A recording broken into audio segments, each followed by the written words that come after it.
Muy buenas noches, tengan todos ustedes. Qué gusto poder estar juntos, qué gusto poder compartir esta noche con cada uno de ustedes. El día de hoy es martes 27 de abril del año 2021. Como siempre, estamos en nuestro mismo enlace de todas las clases y de todas las actividades. Y para el Club de los Desvelados, de los Trasnochados, como decían por allá en la radio, ¿verdad? Pues ahora vamos a estar revisando una nueva serie de ideas, una nueva línea de temas, y como sucede cuando es la primera ocasión, pues vamos a dedicar algo de tiempo. Espero que no sea aburrido, porque algunas de estas cosas seguramente ustedes las han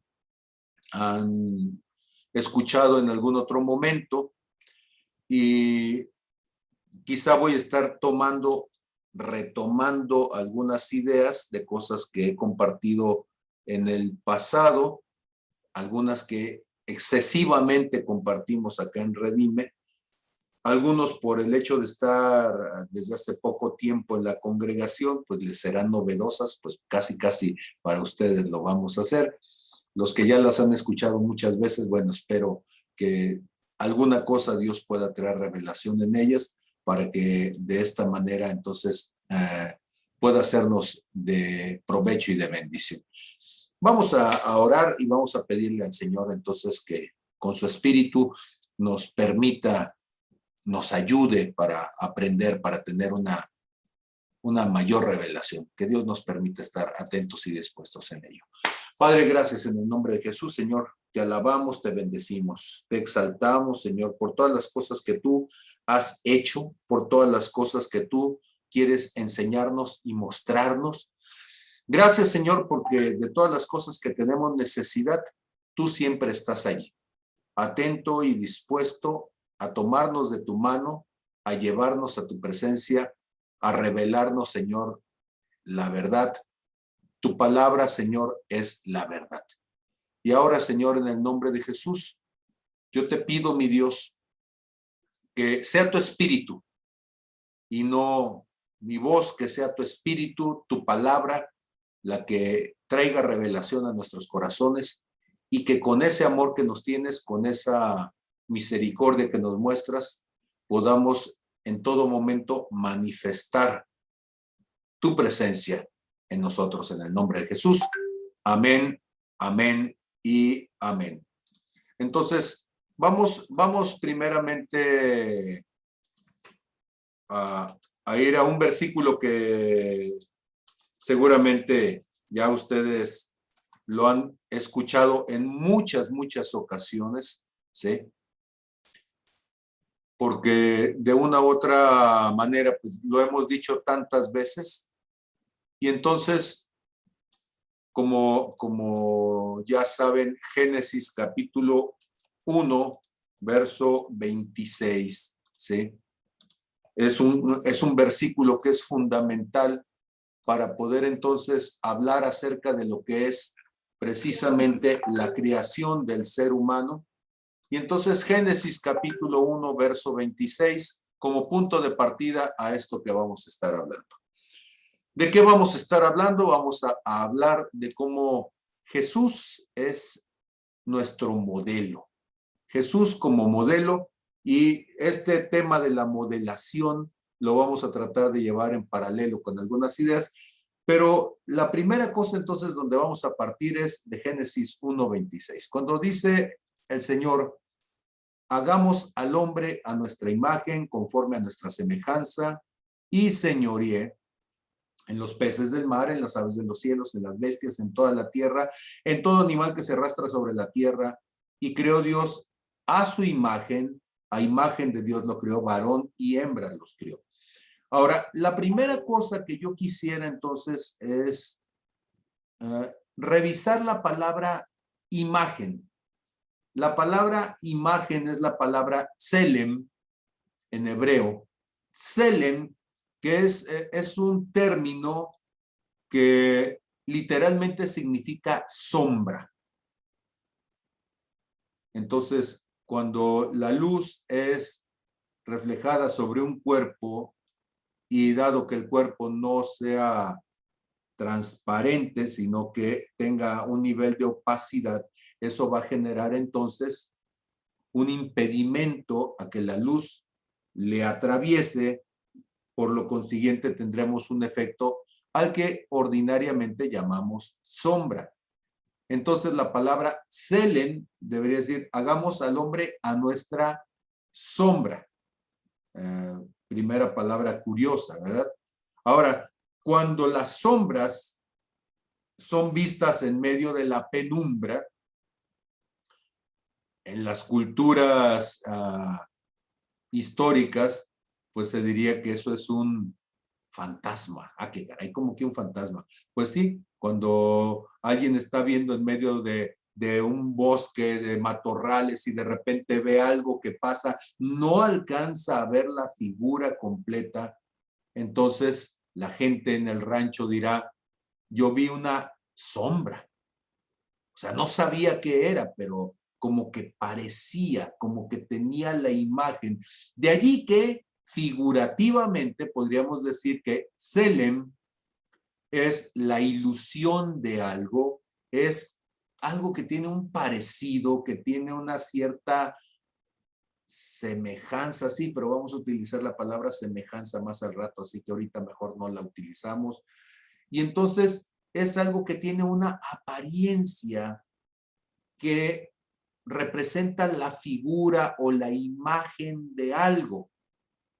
Entonces, cuando dice, hagamos al hombre a nuestra imagen, podríamos decir que el hombre, el ser humano, sea nuestra sombra, no nuestro fantasma, ¿verdad? Que el ser humano sea nuestra sombra.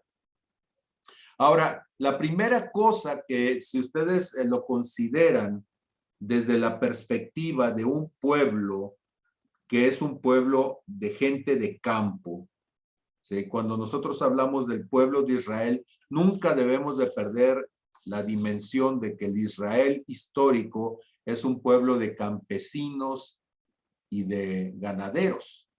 O sea, gente que su experiencia de vida es del contacto directo con la naturaleza. No estamos hablando de un pueblo de filósofos como miles de años después serán los griegos, no estamos hablando de un pueblo guerrero como serán los romanos, no, estamos hablando de un pueblo de gente que trabaja con la tierra, de gente que alimenta a los animales, de gente que tiene que sobrevivir en medio de circunstancias adversas.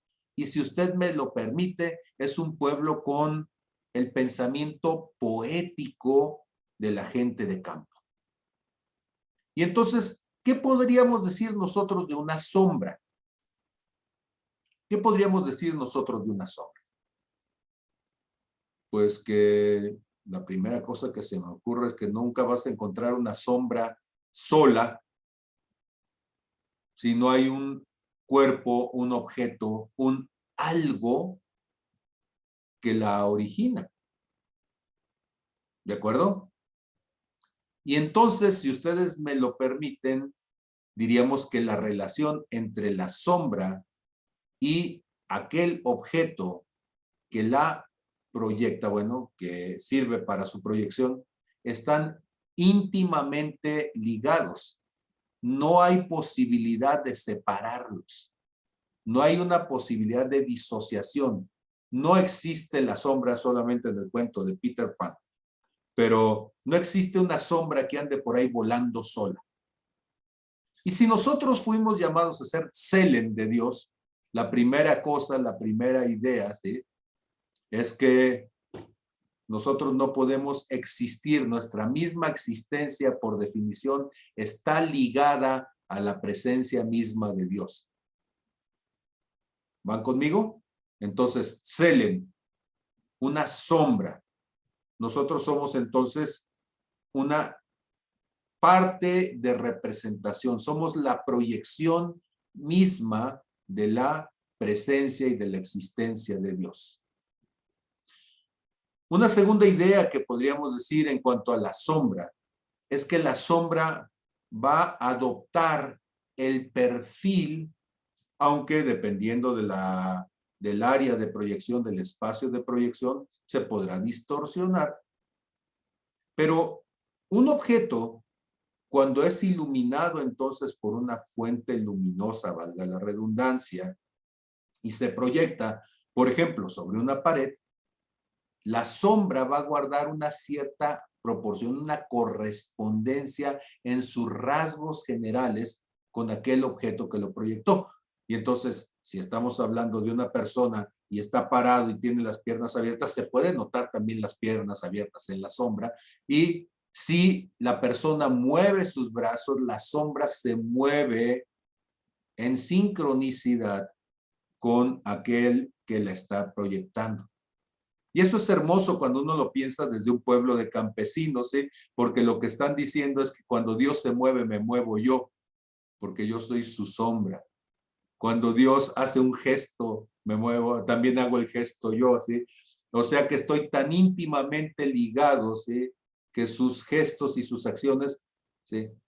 Fueron desde el principio el deseo de Dios de que se vieran proyectadas en nosotros. ¿Vamos bien? La tercera cosa es que, por supuesto, muchos de los rasgos que ustedes identifican en el objeto o ente que provoca la sombra, por ejemplo, el color de la piel, el color del pelo, el color de la ropa, pues las facciones, no las vamos a ver definidas en la sombra, porque la sombra solamente mantiene un grosso perfil. Y entonces significa que hay aspectos, seguramente, de Dios que en nosotros no se ven definidos con la misma nitidez, con la misma claridad, definición. Y entonces, dado que Él es un ser eterno, pues nosotros somos, ¿sí? Solamente, bueno, Él es sempiterno, nosotros somos eternos, ¿verdad? Él es omnipotente, nosotros somos una versión en potencia, pero no omnipotentes, no omnipresentes, no omniscientes. O sea, solamente tenemos la condición circunstanciada de tener capacidad de hacer algo, poder, la capacidad de saber algo, sapiencia, y la capacidad de estar en un lugar, en un espacio, presencia, mientras que Él es omni en cada una de esas cosas, ¿sí? Que significa el todo, sobre todo. Entonces, la primera cosa que me dice a mí este versículo, Génesis 1:26, cuando estamos hablando de Tselem, y que dice, hagamos al hombre para que sea una sombra nuestra, para que esté íntimamente unido, para que se mueva juntamente con nosotros, pero para que a pesar de ser obra mía, pues la plenitud mía no esté en él. Ok, ¿qué pasaría si yo pensara entonces en una figura? Una figura es algo que se hace en representación de. Entonces, cuando nosotros hablamos de una figura, por ejemplo, de hacer un caballo o de hacer dibujar un árbol, lo que estamos haciendo con una figura es tomar los elementos que lo representan. Y entonces el ser humano fue hecho para representar la presencia de Dios. Y esto es importante que nosotros lo entendamos, porque cuando decimos que Dios está en nosotros, no es solamente el deseo de Dios cuando nosotros recibimos a Cristo, no, es el deseo de Dios desde la eternidad, que nuestra sola presencia sirva de representación de aquel que hizo todas las cosas. Pero dejemos claro también esto. Usted puede tener la fotografía de una persona, pero la fotografía de la persona no es la persona en sí, solamente es la representación de aquel a quien se tomó la fotografía. ¿Por qué tengo que hacer esta aclaración aparentemente simplista? Porque cuando se habla de estas cosas, de que Dios creó al hombre a su imagen y a semejanza, y decimos, seremos como Dios, la gente dice, ay, si ustedes quieren ser dioses también, y esa es una blasfemia, y esto va a ser un politeísmo. No, lo que estamos diciendo es que, dado que fuimos hechos para hacer su imagen y su semejanza, nosotros representamos, y me atrevo a decirlo otra vez, parcialmente, de una manera limitada, atributos, características de Dios que se proyectan en Él desde la plenitud, desde la eternidad. Y entonces, cuando nosotros vemos estas condiciones, es importante entonces revisar algunos versículos para que nosotros veamos cómo hay una congruencia con esto que estamos diciendo. En el verso 27 dice, y creó Dios al hombre a su imagen, a imagen de Dios lo creó, varón y hembra los creó. Ok, sé que estoy en una versión en español, me queda muy claro, y me queda muy claro que la versión original deberíamos de leerla en hebreo, y si todos tuviéramos el privilegio de conocer los idiomas desde nuestro nacimiento, o sea, que fuera nuestra lengua materna, nuestro concepto del lenguaje y del idioma sería distinto que el que alguien que se acerca después parcialmente, ¿sí? Entonces, los nativos de un lenguaje logran una percepción distinta, más natural, que aquellos que nos acercamos a un lenguaje años después. Sin embargo, podemos entonces darnos cuenta de alguna cosa. Génesis 1:26, Dios dice, hagamos al hombre a nuestra imagen. Y Génesis 1:27, Dios confirmando una vez más que cuando Dios crea el hombre a su imagen, a imagen de Dios lo crea. ¿Qué es lo que estamos haciendo con esto? En esta figura del lenguaje lo que estamos haciendo es confirmar al poner el término, la oración, ¿sí? En una forma distinta, lo que se está haciendo es confirmar la idea, como una manera de decir, no es accidente lo que se acaba de decir, es ratificando, reafirmando que el deseo de Dios desde el principio es que el hombre sea hecho a su imagen y a su semejanza. Pero ojo, aquí viene entonces una primera cuestión que ha sido causa de una paradoja humana, para Dios no lo es, ¿sí? El pensar, ¿Dios acaso será varón y hembra? ¿Dios acaso será asexuado? ¿Dios acaso será bisexual? Yo no sé. Y empezamos a decir un montón de situaciones. Ahora, creo que es muy importante señalar que el concepto de sexualidad que tenemos en los seres humanos es un concepto que se limita principalmente a nuestra condición biológica. Esto que voy a decir, por favor, tómelo en santa paz y con sabiduría. Pero si somos honestos, el asunto de la sexualidad es un asunto gonadal. O sea que si usted revisa dónde se encuentran los caracteres diferenciadores de la sexualidad, va a encontrar que hay caracteres que tienen que ver con el área genital, eso es biológico. Va a encontrar, por ejemplo, que a partir del desempeño, del desarrollo, de la función hormonal, ¿sí? De la cuestión endocrinológica, va a tener entonces crecimiento de senos en las mujeres, crecimiento de las caderas en las mujeres, mayor crecimiento de masa muscular en los hombres, algunos tenemos barba, otros son lampiños, pero hablando de los hombres, sí, vamos a tener que el hueso pélvico es diferente en las mujeres que en los hombres, vamos a tener que el soma de las neuronas de los varones es más grande, un poco más grande, pero que los axones de las mujeres son, en las neuronas de las mujeres son mucho más largos, y bueno, pues son cuestiones de género, pero todas ellas se encuentran a nivel del cuerpo, es un asunto de diferenciación biológica. Podríamos decir que el alma de los hombres tiene un cachito más. ¿Sería posible? ¿Sonaría congruente? O decir que el espíritu de los hombres es más grande que el espíritu de las mujeres cuando el concepto de tamaño es un concepto meramente material.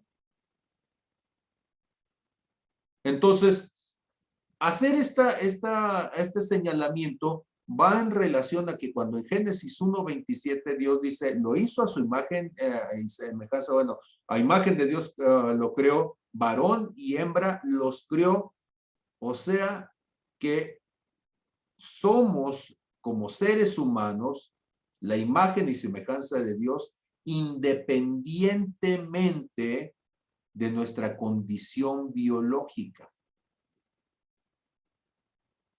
Ahora, ¿por qué podemos decir que independientemente de nuestra condición biológica? Porque una vez más, si nosotros consideramos lo que el Señor Jesús le estaba diciendo a aquella mujer samaritana sentada a la orilla de un pozo mientras él venía cansado del camino, ¿verdad? Usted recuerda en Juan capítulo 4, en el verso 24, lo compartimos, nada más que aquí mi computadora, cuando se pone la teología intensa para ella, de repente le da, se empacha, ¿sí? Ok, Dios es espíritu, y a los que le adoran en espíritu y en verdad es necesario que le adoren, ¿sí? Y entonces, no dice Dios es, ¿sí?, espíritu, alma y cuerpo. Dice Dios es espíritu. Y los que le adoran en espíritu y en verdad es necesario que le adoren. Y entonces, ¿podemos decir que somos a la imagen y semejanza de Dios? Claro, porque Dios es espíritu y nosotros, como espíritu, nos parecemos a él. ¿En qué somos diferentes aparentemente? Bueno, en la Biblia en ninguna parte yo he encontrado que diga que Dios tiene un alma, ¿sí? Yo sé que podemos entonces estirar de repente algunos conceptos y decir que si las emociones y los pensamientos conforman el alma humana, y eso es lo que nosotros desde el punto de vista doctrinal suponemos, porque siendo honestos, en ninguna parte de la palabra de Dios hay una taxonomía acerca de cuáles son los elementos que constituyen el alma. ¿Están conmigo? Entonces, estamos suponiendo en buena voluntad, tratando de entender cómo Dios nos hizo a los seres humanos. Entendemos nuestro cuerpo porque físicamente nos es más fácil poder acercarnos a él. No entendemos fácilmente el alma.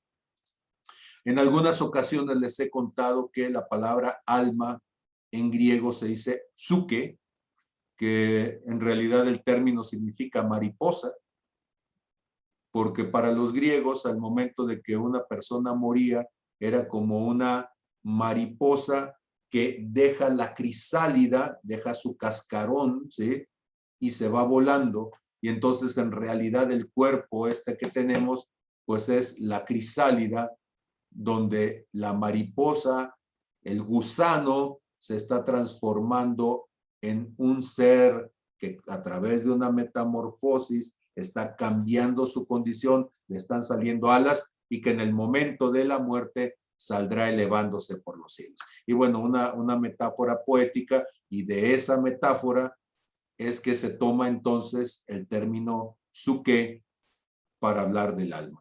El referente es tercera de Juan 2, cuando dice el apóstol Juan: amado, yo deseo que seas prosperado en todas las cosas y que tengas salud, así como prospera tu psuke, tu alma. Ok, entonces, primera serie de ideas de lo que estamos intentando entonces comentar, primera serie de ideas. ahorita que ya se reinició mi computadora, entonces, y parece ser que el día de hoy vamos a estar muy emocionados con a ver a qué horas mi computadora quiere platicar con ustedes, ¿sí?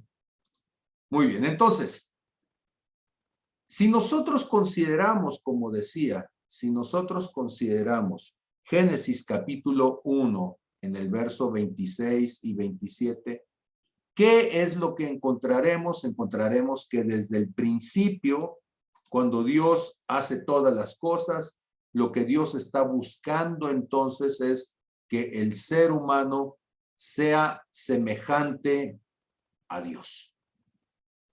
Muy bien. Voy a dejar de hablar un momento y les voy a pedir entonces si alguno de ustedes tiene una pregunta al respecto o puedo seguir entonces con la segunda palabra.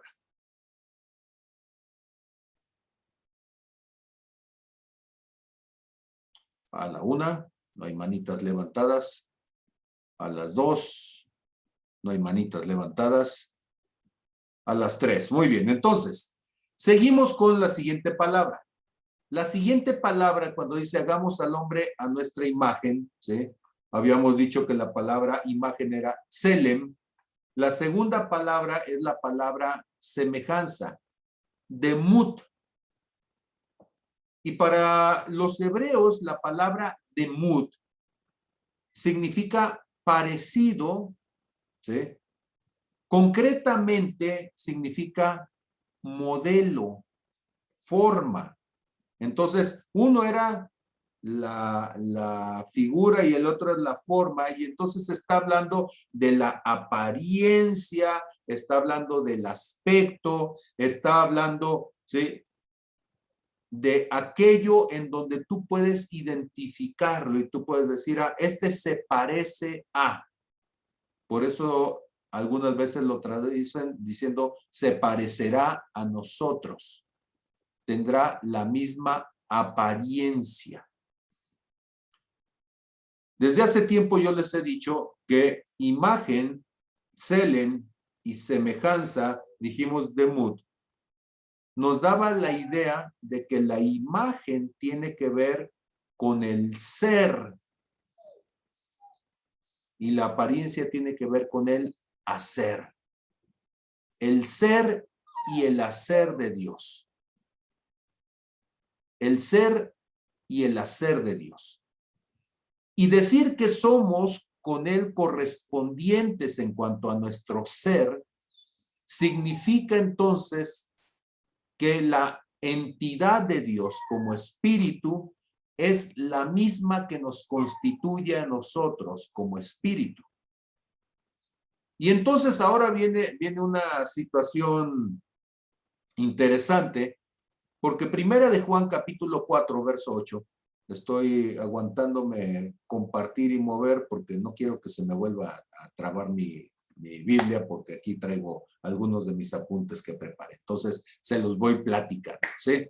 Entonces, primera de Juan capítulo 4, verso 8, ¿se acuerdan ustedes? Hasta cantamos una cancioncita que dice, Dios es amor, la Biblia lo dice, Dios es amor, San Juan no lo repite, Dios es amor, búscalo y verás. En el capítulo 4, versículo 8, primera de Juan, ¿sí? Y entonces cuando lo hacemos con las manos, enseñamos a los chiquillos el capítulo 4, versículo 8, lo ponemos así, primera, y luego con el dedito le hacemos así, que es la letra J para los sordomudos, y entonces para que ellos se acuerden de primera de Juan, ¿verdad?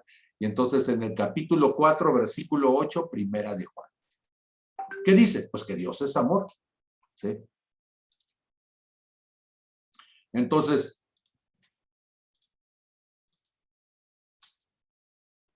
permítanme porque me están escribiendo, no mandé por WhatsApp, ¿sí? Entonces, mañana les voy a mandar otra vez para que todo el mundo sepa que seguimos aquí conforme a nuestra práctica cotidiana. Muy bien, entonces, si Dios es amor, mi pregunta es, está bien, dijimos que Dios es espíritu. Y entonces, por lo tanto, nosotros somos espíritu. Y si Dios es amor, ¿qué implicará entonces en nosotros? Pues que nosotros debemos de ser amor también. De hecho, cuando se dice el fruto del espíritu, el fruto significa el resultado, el fruto significa la consecuencia, significa la acción del espíritu. Es amor, gozo, paz, paciencia, benignidad, bondad, fe, mansedumbre y templanza, lo cual se encuentra en Gálatas capítulo 5, versos 22 y 23, que son versos que una y otra vez estamos repitiendo. Y entonces, si Dios es amor, o si Dios es gozo, o si Dios es paz, o si Dios es paciencia, ¿qué significará eso para nosotros?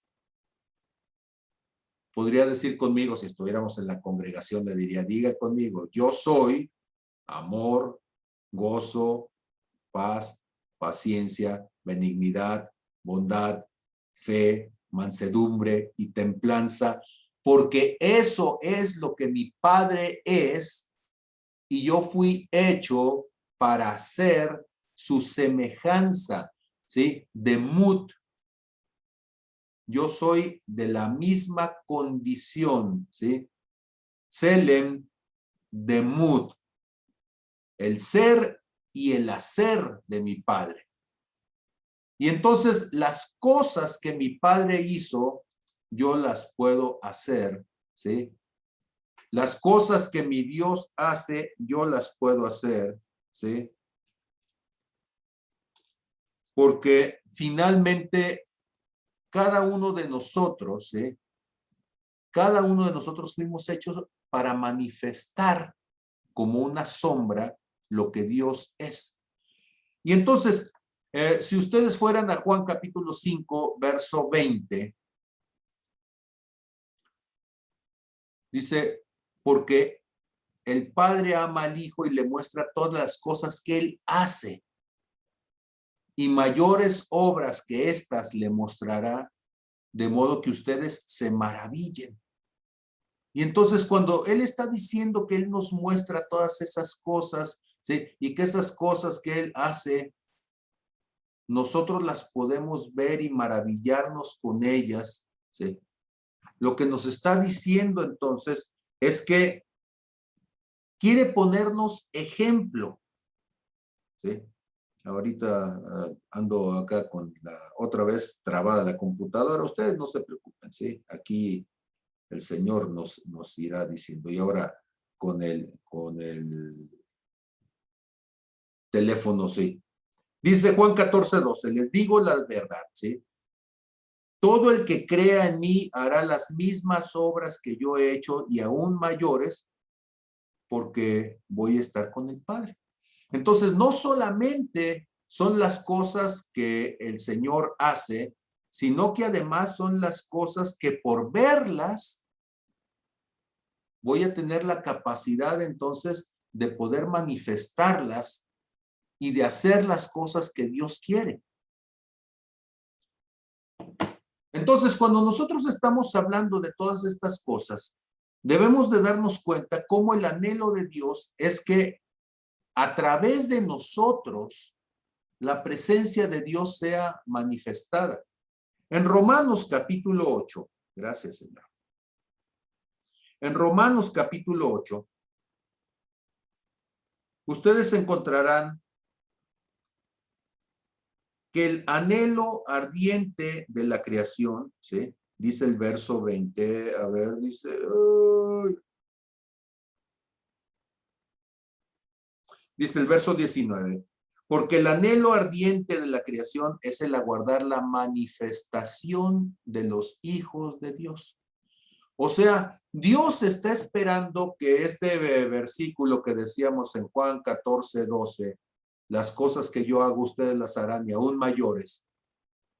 La creación, dice Romanos 8:19, está aguardando la manifestación de los hijos de Dios. O sea, que los hijos se parezcan a su padre. No es que los hijos hagan, sino que el ser, que es la base del hacer, se manifieste entonces en cada uno de nosotros, ¿sí? Entonces, somos y hacemos de acuerdo a la imagen y semejanza de nuestro Dios. Pero tenemos un problema, y este problema voy a tratar de decirlo de esta forma. Hace 2 años, en Semana Santa, les estaba predicando acerca del daguerrotipo. ¿Alguien se acuerda de los daguerrotipos? ¿Alguien se acuerda del ejemplo que puse en aquel tiempo sobre lo que era un daguerrotipo? ¿Sí? ¿O ya se les olvidó? Quedamos que un daguerrotipo, ¿sí?, era una caja oscura donde en la parte de adentro se le ponía una plancha que había sido cubierta con plata, creo que era bromuro de plata, ¿sí? Y que al momento de... había una aleación que tenía mercurio y plata. Y entonces se ponía en una caja oscura, se le hacía un agujerito pequeñito, y a partir de ese agujerito pequeñito entraba un haz luminoso, y ese haz luminoso, al reflejarse sobre la placa, dejaba grabada la imagen de lo que estaba enfrente. Y entonces, esta idea del daguerrotipo como un ejemplo, yo lo utilizaba hace 2 años para poder hablar entonces acerca de cómo cada uno de nosotros fuimos hechos para reflejar la imagen de Dios, ¿sí?, para reflejar la obra de Dios. El apóstol Pablo, hablándole a la iglesia de Corinto, ¿sí?,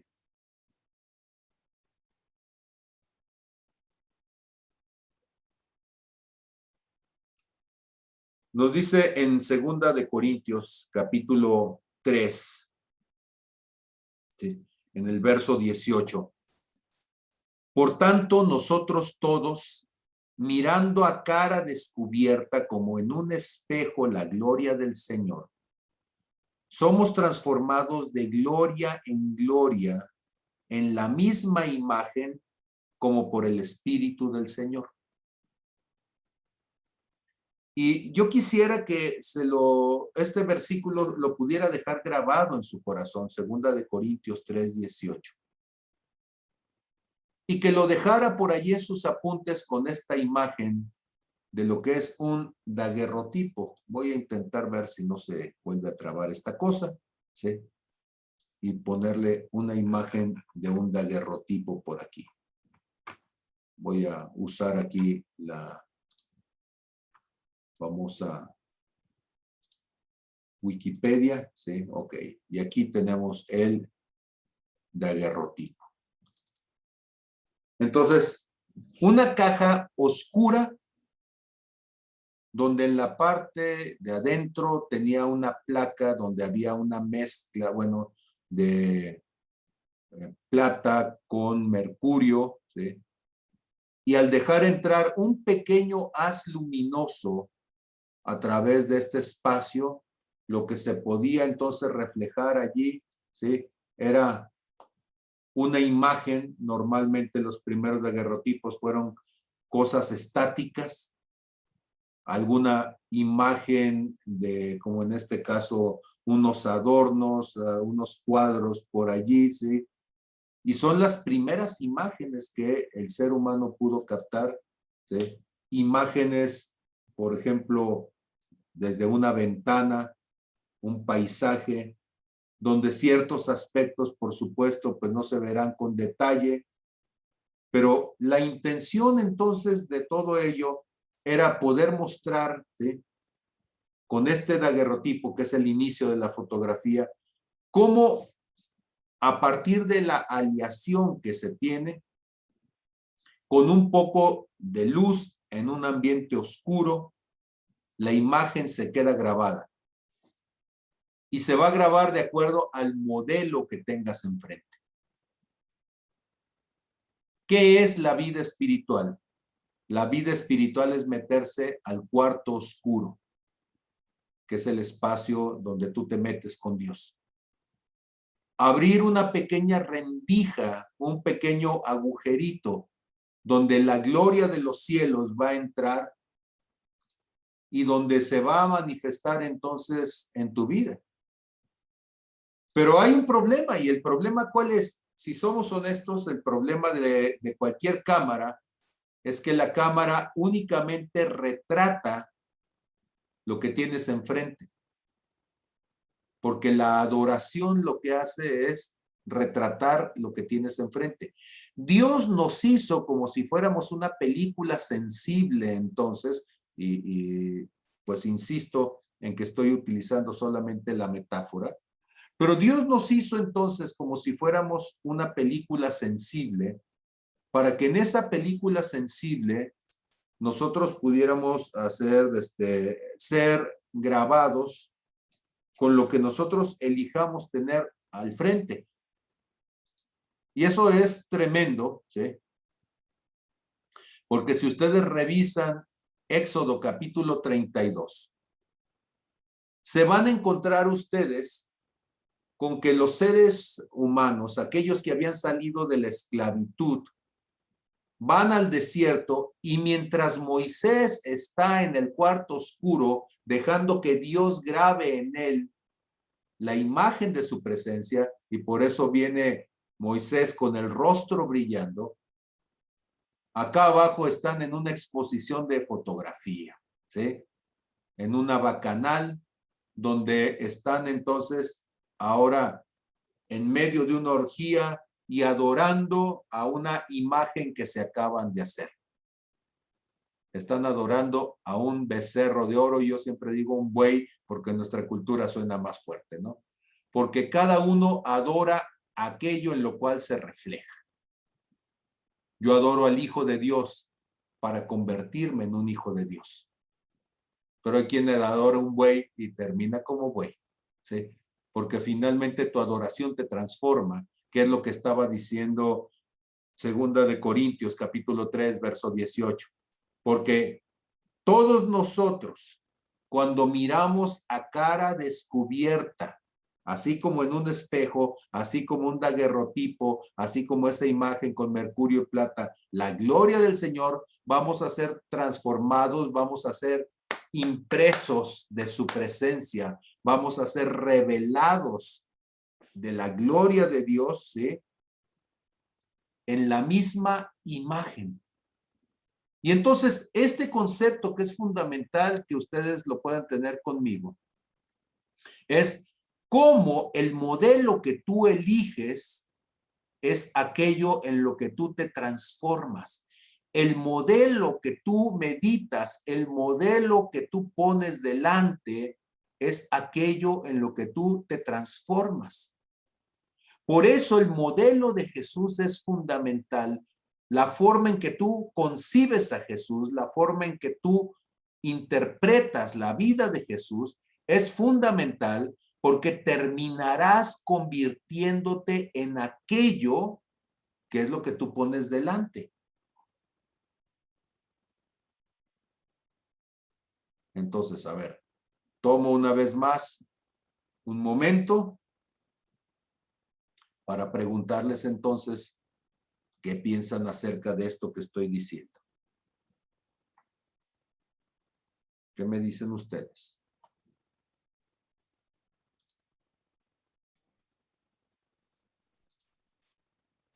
Bueno, yo voy a decir algo, no Adelante.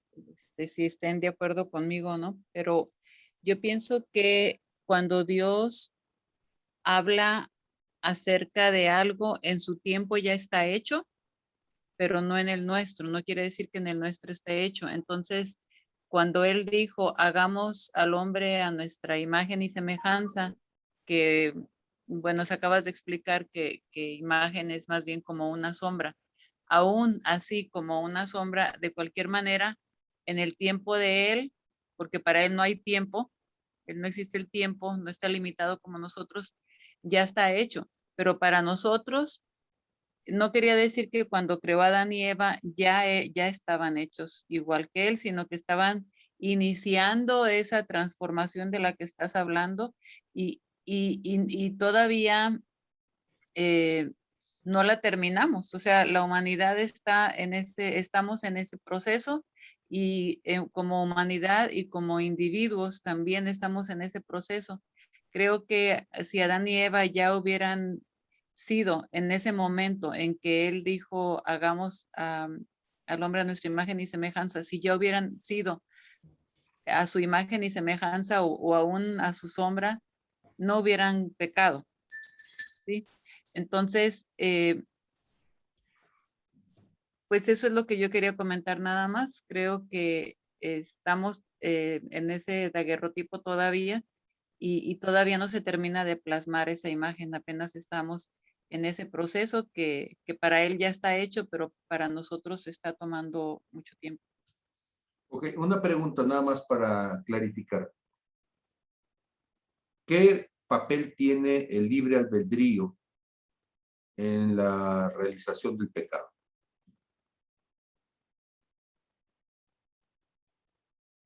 ¿Me la preguntas a mí? Sí.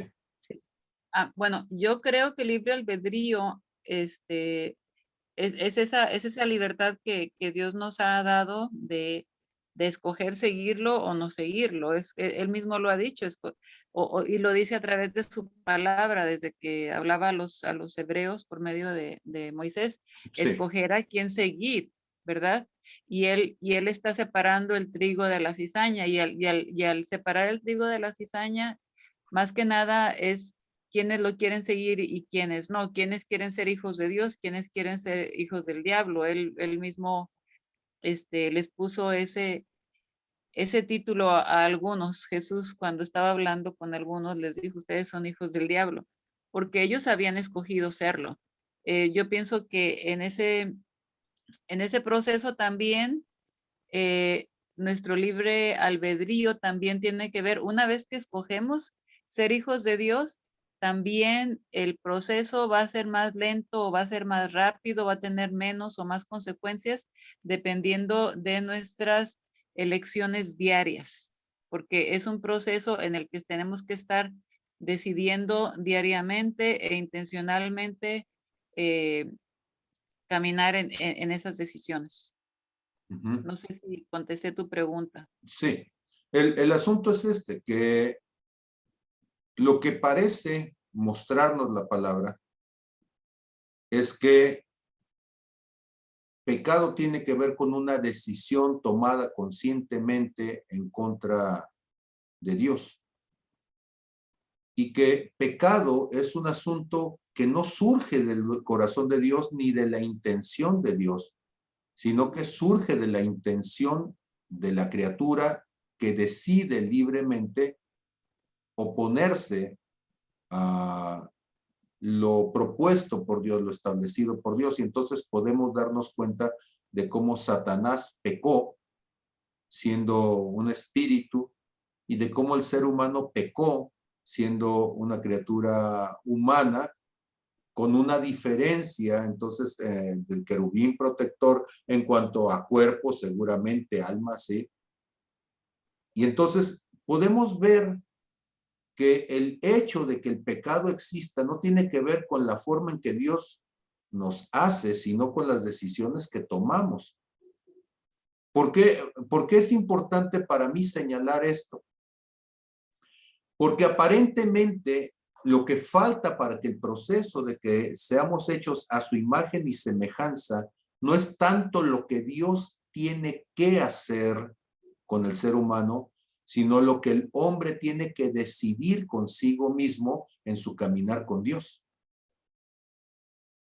¿Sí?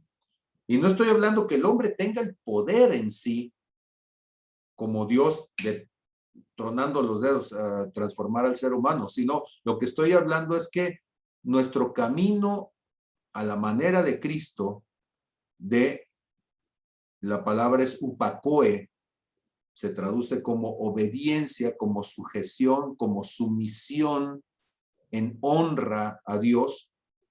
Eso es lo que nos va transformando en el elemento que hacía falta para poder ser hijos de Dios, como Jesús es hijo de Dios. Entonces, son caminando los Perdón, pasos de Jesús. Sí, adelante. pudiera decir yo algo, pero también estamos hablando de que somos barro en manos del alfarero y, y pienso que también esas decisiones nos convierten en un barro propicio, o sea, en un barro, en la materia prima que, que es semejante a Dios o nos aleja de esa materia prima, porque estamos echando más piedritas al barro, ¿no? O nos estamos secando o nos estamos endureciendo. Entonces también eso tiene que ver para que, para que esa semejanza vaya haciéndose cada vez mayor o se vaya haciendo cada vez menor. Sí. Ahora, esta discusión, bueno, no es una discusión ni de ahorita, ni que probablemente la vayamos a terminar ahorita. Y de hecho, cada uno le tocará ir llevando esta discusión en el plano de su propia vida hacia un punto de orientación para el resto de su existencia. Esto es, lo que falta que suceda en mi vida es lo que depende de lo que Dios va a hacer conmigo, o lo que falta que suceda en mi vida es la respuesta mía a lo que Dios ha hecho por mí. Y estas dos perspectivas generan dos condiciones teológicas distintas. Es decir, doctrinalmente hay gente entonces que va a poner todo su enfoque en lo que Dios va a hacer en ellos.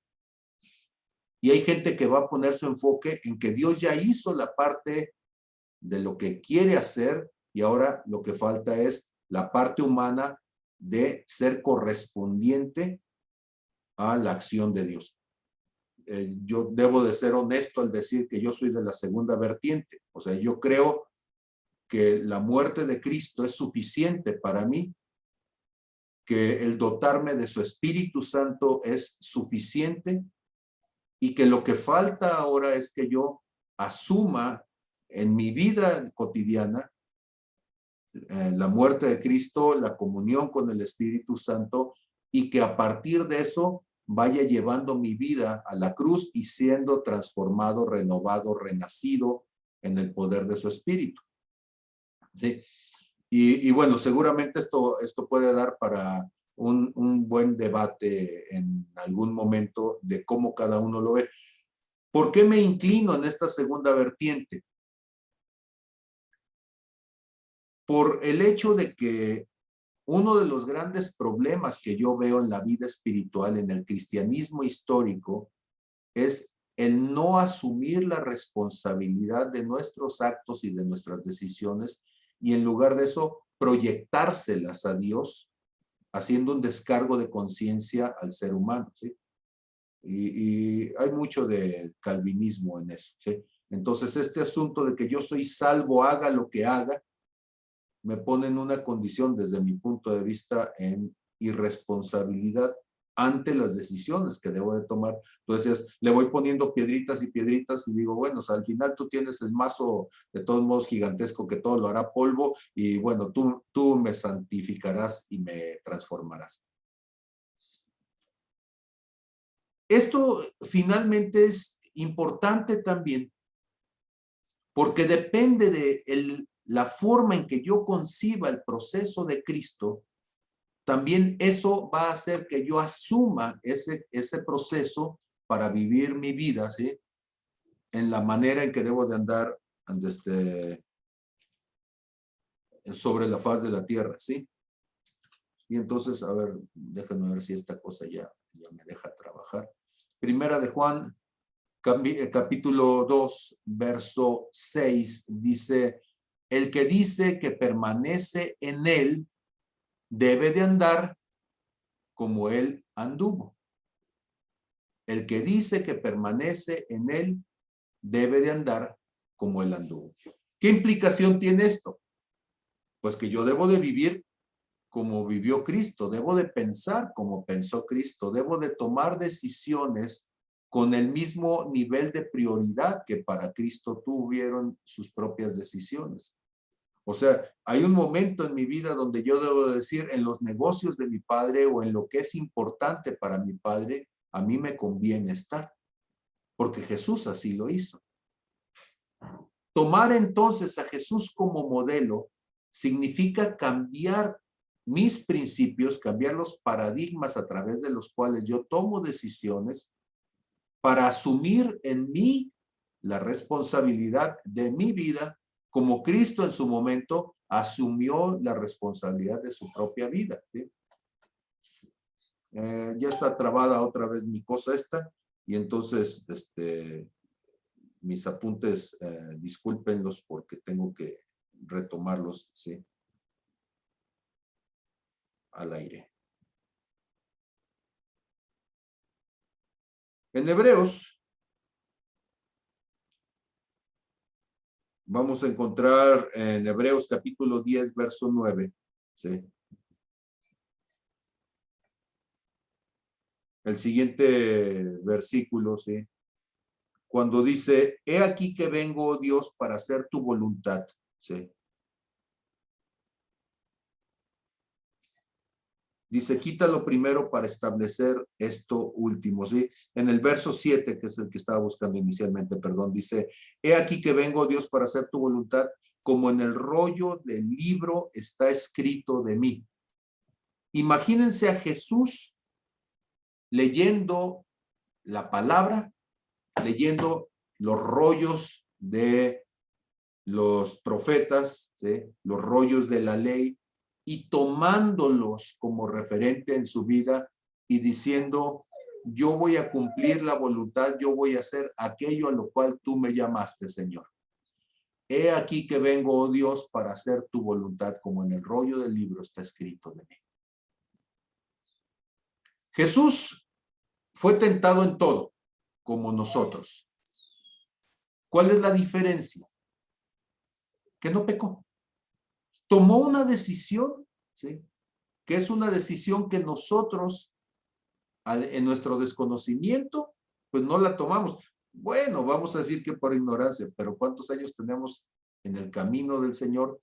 Y seguimos de todos modos con la misma excusa, ¿no? Señor, es que no conozco todas las cosas, y entonces, en lugar de tomar el rollo del libro y hacer la voluntad de decir, Señor, yo quiero hacer aquello que tú haces, quiero caminar como tú caminaste, quiero vivir como tú viviste, quiero hacer la parte que a mí me toca.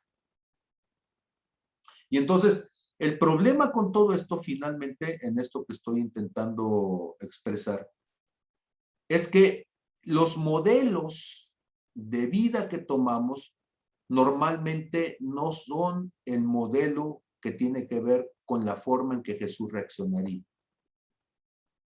Entonces ponemos como pretexto que somos humanos, y bueno, de hecho Jesús fue humano.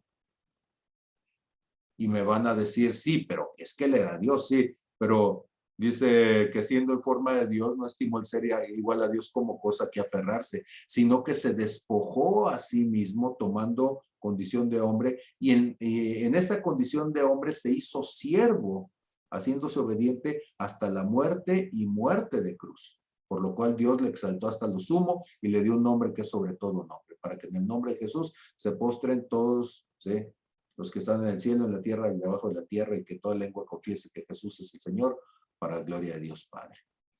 Y entonces, cuando nosotros vemos a Jesús, Jesús vino en este cuerpo de carne para enseñarnos a nosotros que vivimos en este cuerpo de carne, que es posible tomar una decisión a favor de Dios. Vino en un pueblo sojuzgado, vino en un tiempo violento, vino en tiempos de necesidad y de opresión, vino en tiempos de enfermedad, vino con leprosos en las calles, vino sin el dinero de las clases económicamente pudientes, vino sin tener un resguardo militar, vino como un albañil, lo he dicho en nuestros días, ¿sí?, viviendo en la barriada, trabajando con sus manos, haciendo todo lo humanamente ordinario. Y a pesar de eso, fue capaz de poder caminar a la manera del Padre. Y entonces cristianismo es una modelación espiritual. ¿Qué es una modelación? Entonces, cuando nosotros hablamos de modelar, ¿de qué estamos hablando? Pues de lo que estamos hablando entonces es de que en Jesús podemos tener la representación de algo real. Porque en Éxodo 20 y en Deuteronomio 5, Dios había dicho, no te hagas imagen de lo que está en los cielos, en la tierra, ni debajo de la tierra, no te inclines ante ellas, no te postres, ni las adores. Entonces, ¿cómo poder saber yo cómo es el Padre si no lo hemos podido ver? Bueno, pues Jesús entonces es la representación, el modelo real, tangible, para poder saber entonces cómo es alguien que en lo espiritual se entrega. Siempre que hablamos nosotros de algo como el cielo, como lo eterno, hablamos de planos abstractos, intangibles, imposibles de caracterizarlo, pero Jesús viene en carne y hueso para satisfacernos la necesidad de saber qué significa ser una persona de fe. Entonces, eso es un modelo. Un modelo es una manera, entonces, de abstraer aspectos, por ejemplo, el fruto del Espíritu, y ponerlos en concreto en una situación. Jesús sanando a una persona en necesidad. Jesús dando su capa a una persona en necesidad. Jesús confrontando a los fariseos. Jesús en el templo echando fuera a los mercaderes. Son concreciones. Y entonces Jesús en situaciones concretas que nos llevan a pensar sobre ellas. ¿Sí?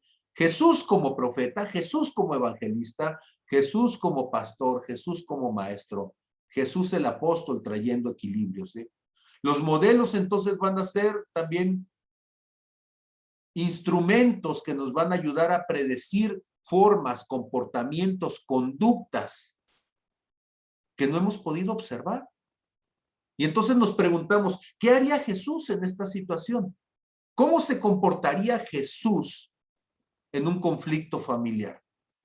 ¿Cómo se comportaría Jesús ante el adulterio? ¿Cómo se comportaría Jesús? Bueno, ya lo vimos con una mujer toda desgreñada donde la llevaron, ¿sí? Y Jesús, en lugar de juzgarla, lleva a quienes la estaban juzgando a darse cuenta que estaban aplicando tendenciosamente la ley.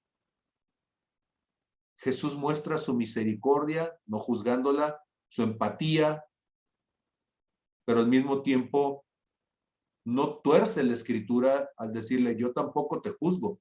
No está diciendo, está bien lo que hiciste, porque luego la gente dice, ay, el pastor no me dijo nada, entonces significa que está bien. No, significa que yo no te estoy juzgando, que tú eres responsable, pero que lo que estás haciendo no es correcto. Vete y no peques más, ¿verdad? ¿Qué es un modelo? Un modelo, entonces, es una forma de representación.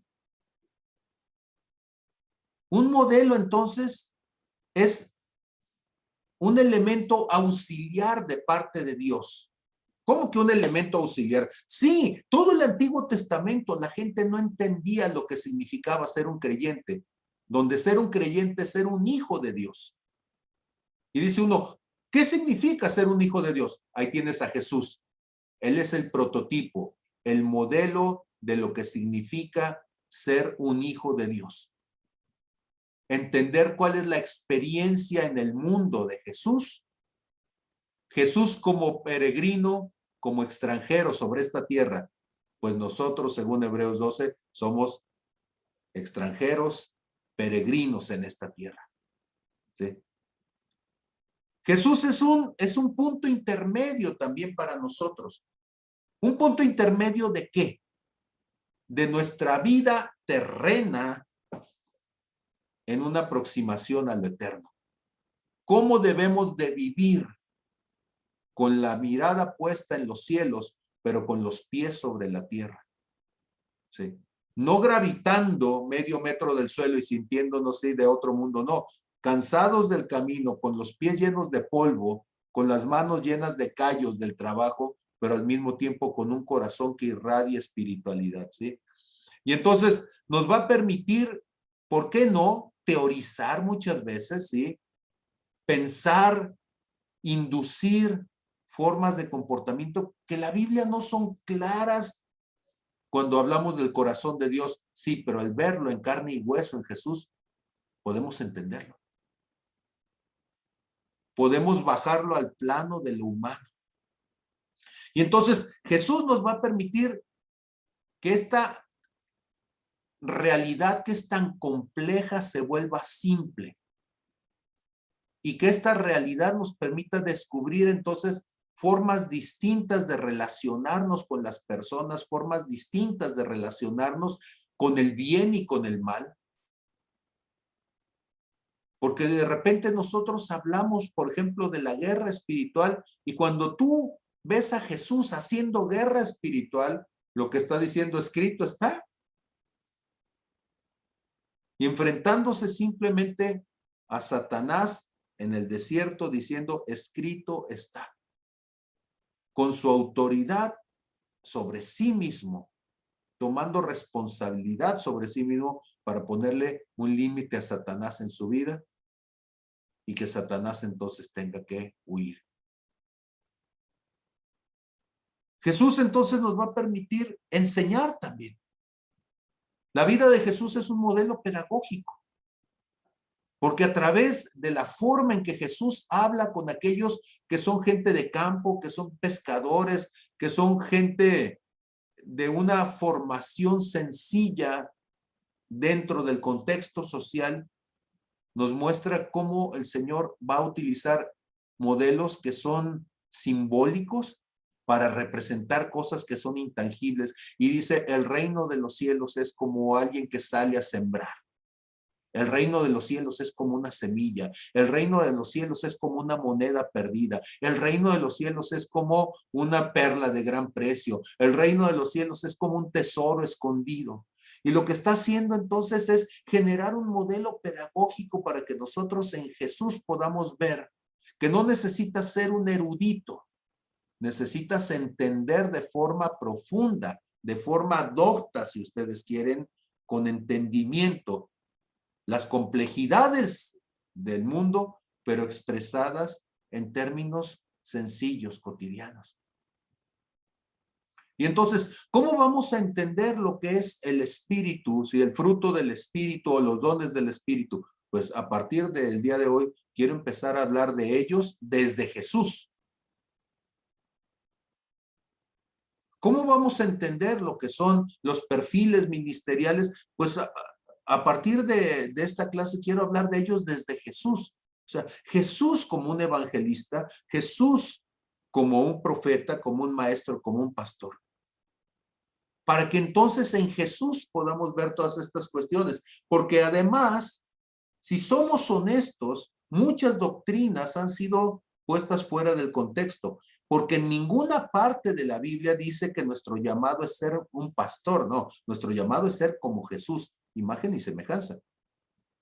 Y hay un don ministerial que circunstancialmente podemos asumir, pero Dios quiere que lleguemos al equilibrio, que toda la dimensión de lo que Jesús es se vea reflejada en nosotros. ¿Me estoy explicando lo que estoy intentando decir? Y entonces, ser como Jesús, y esta es la perspectiva que voy a querer mostrar, que es mi deseo mostrar, ser como Jesús es hacernos responsables de nuestra condición como seres humanos para optar por un rol de hijos. ¿Por qué digo optar? Porque no es obligatorio que tú seas un hijo de Dios. ¿Es tu deseo? Sí. ¿Es tu opción? Sí. ¿Es tu privilegio? Sí. Porque eso es lo que dice Juan capítulo 1. A los que le recibieron, a los que creen en su nombre, les dio la potestad, el derecho, la autoridad de ser hechos hijos de Dios.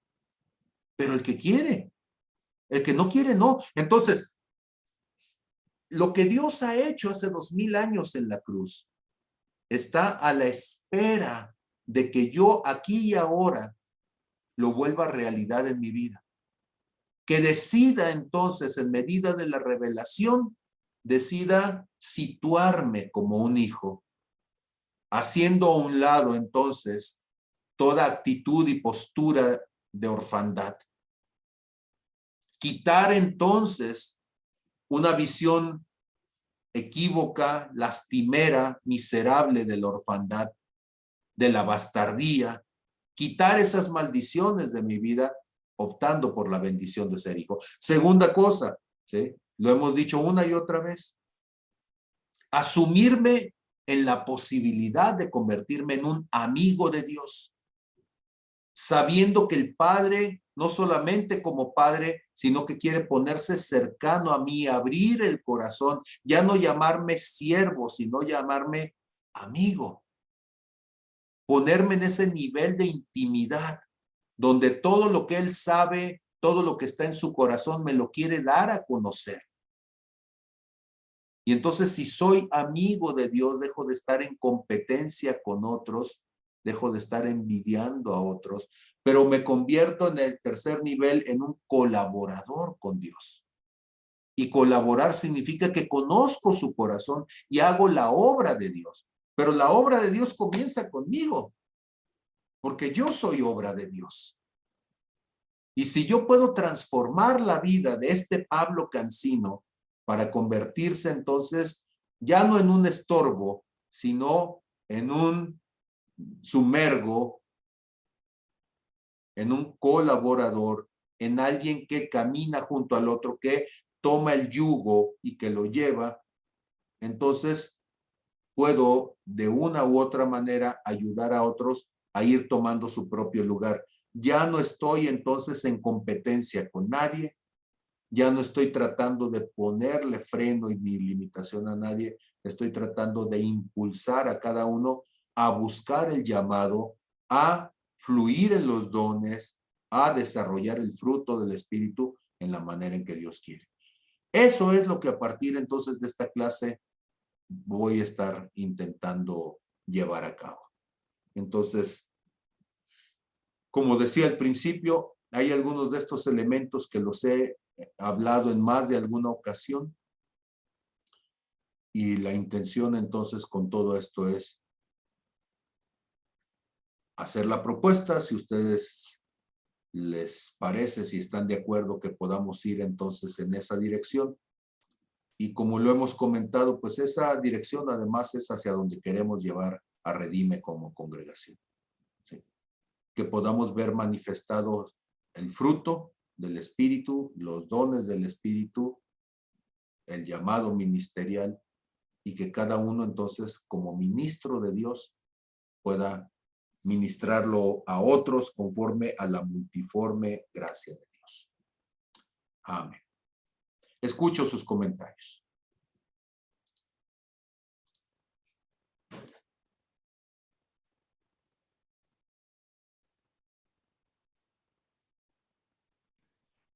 Completamente cierto, Pastor Pablo. Ser como Jesús, nada fácil, ya lo decía Magdalena, es un proceso y para eso estamos en el camino que es el mismo, ¿verdad? Si soy cristiano, tengo que parecerme a Él como Cristo Jesús mismo y manifestarme como hijo de Dios, viviendo en su reino aquí en la tierra. Ya desde su primer gota de sangre, qué bendición que quedó en mi corazón y mi mente la primera ocasión que estuve en el servicio de la Iglesia Redime hace un par de años, que a través de ti habló el Espíritu Santo, que de su primer gota de sangre que derramó Jesús de su sudor de su frente en la oración del huerto, ahí nos redimió a todo el ser humano y el mundo entero. Desde allí tuvo poder para redimirnos. Y cuanto más todo el día siguiente en su pasión y su muerte en la cruz, ya estamos redimidos, ya estamos salvos viviendo en Él y para Él, a imagen y semejanza. Solo yo muchas veces veo las figuras de los tantos santos que ha habido y la mayoría de los santos son sin haberse conocido, son santos anónimos de muchas denominaciones religiosas.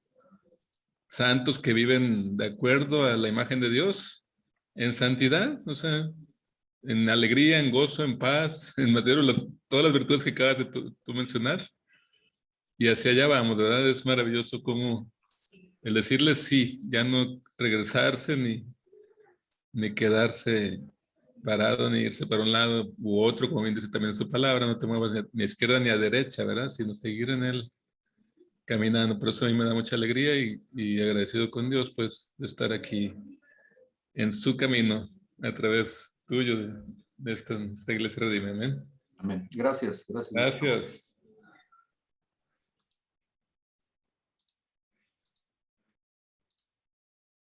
¿Alguien más?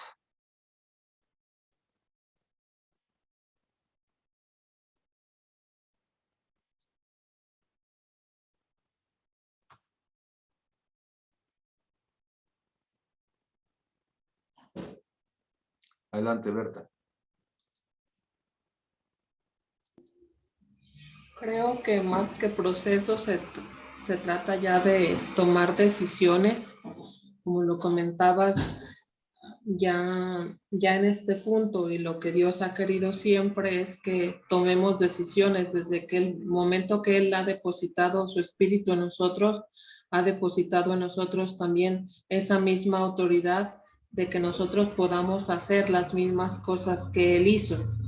Desde el momento que Él le dice a los apóstoles, y cosas mayores que de las que yo he hecho harán ustedes también, en ese mismo momento Él ya estaba dando toda esa autoridad de que nosotros pudiéramos, por decisión propia, al momento de ponernos en sus manos, hacer todas las cosas que Él había hecho y aún mayores. Los procesos son muy independientemente parte de nuestra vida, pero la decisión de rendirnos en sus manos para dejar que ahora Él comience a hacernos a fluir en los frutos y hacernos rendir también en los dones, eso ya es parte del proceso de la rendición de Dios para que su espíritu comience a fluir a través de nosotros. Y eso no va a suceder a menos que tomemos una decisión delante de Dios. Eso es todo. Gracias. ¿Alguien más? Sí, yo, buenas noches. Buenas noches, Dulce. Estaba escuchando y ahorita lo que sentí es de que siempre estamos hablando en un tiempo imperfecto, en un deberíamos, en un ya podríamos, y pues la verdad es lo estoy haciendo, estoy avanzando.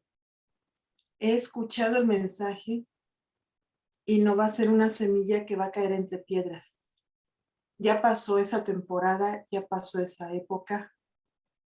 Es el momento de levantarme, de posicionarme en el lugar, porque cada vez más claro está el camino, porque la bruma que cubría mis ojos se ha apartado. Entonces yo ya estoy. Y eso es lo que me impulsa a seguir, porque no quiero regresar a donde estaba. Amén.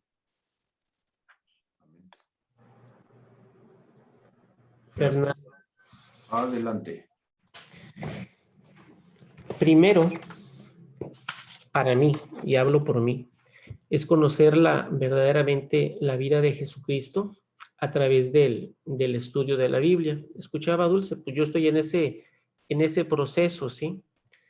De mi primera vuelta, del estar leyendo tanto el Antiguo como el Nuevo Testamento, ¿sí? Yo lo llamo que estoy en ese proceso dinámico, ¿sí?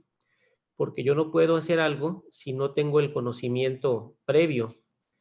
Y para mí la llave que llegó a partir de julio del año pasado fue mi inicio en claves.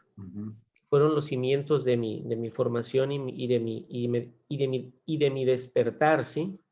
Entonces tengo que tener un conocimiento verdadero y gracias a Dios te puso frente a mí por tu conocimiento, por tu motivación, por la empatía, por el regalo de Dios que nos brindó a ambos, en esta oportunidad y cada quien está en su proceso según la velocidad que quiera llevar, o calentando banca o leyendo todos los días, ¿sí? Amigo, yo me dejó la palabra procrastinar así en la 100 y todos los días estoy en ese avance constante.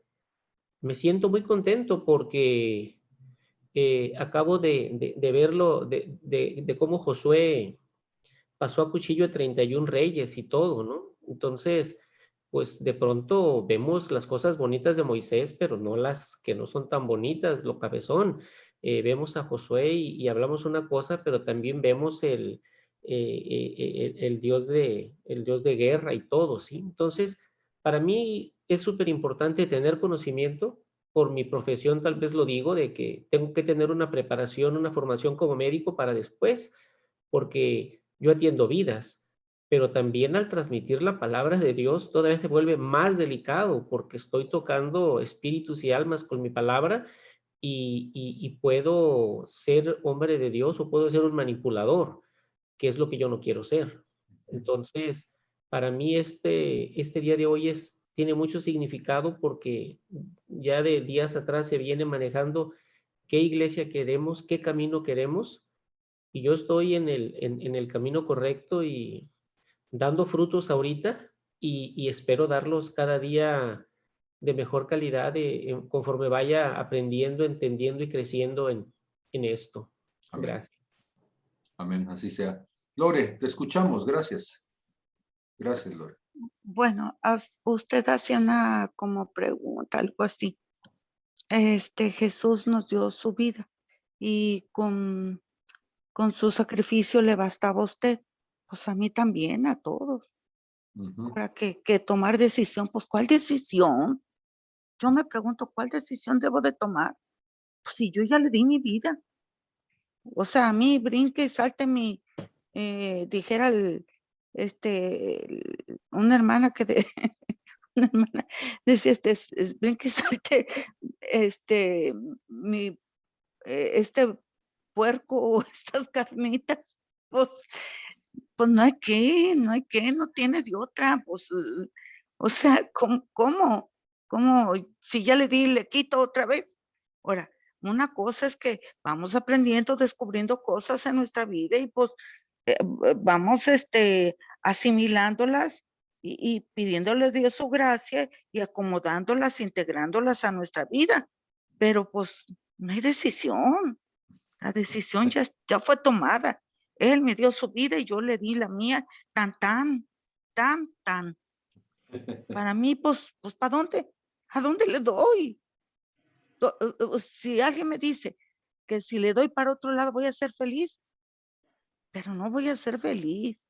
Yo, pues no.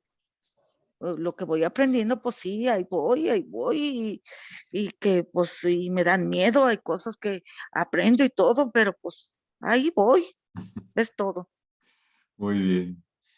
Dice Mateo 24:13, mas el que persevere hasta el fin, este será salvo, ¿sí? Las decisiones son para seguir perseverando. O sea, nuestra vida le hemos dicho al Señor que le pertenece. La cosa es ratificárselo cada día, ¿verdad? En cada pasito, no desviarnos la mirada ni los pasos, ¿sí? Porque a veces estos que decimos pertenecerle, de repente andamos, quién sabe por dónde, ¿eh?